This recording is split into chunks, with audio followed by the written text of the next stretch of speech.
like 11 years ago, I've been evicted. I was evicted. After being evicted, my family and I was separated because I had to go with my brother who lived in an efficiency apartment. My girls had to go with their godmother. So we was separated for a whole year until I was able to find a place.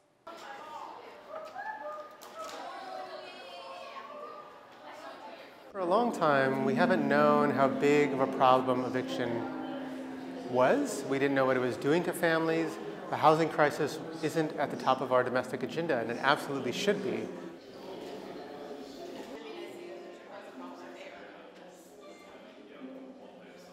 So this is a way to tell the story.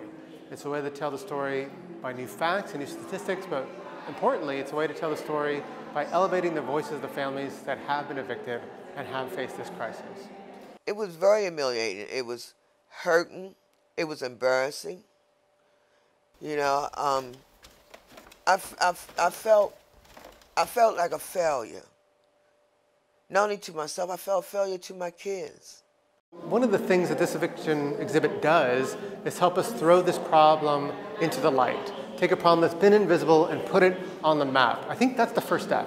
So today, most poor renting families spend most of their income on housing costs.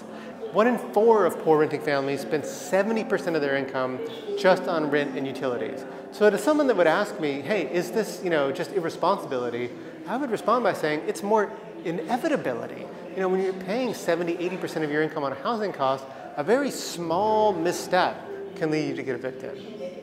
When a person get evicted, it's something that always live with you. It never ends, because now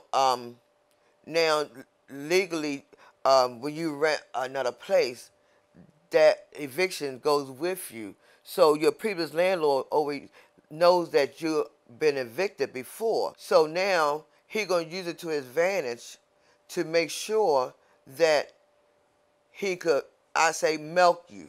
If you look at the numbers that we can see in places like London and Paris, our evictions are incredibly higher than those numbers. We have a speedy, efficient eviction crisis, and we have an eviction crisis that affects about 6,300 Americans every single day receive an eviction judgment.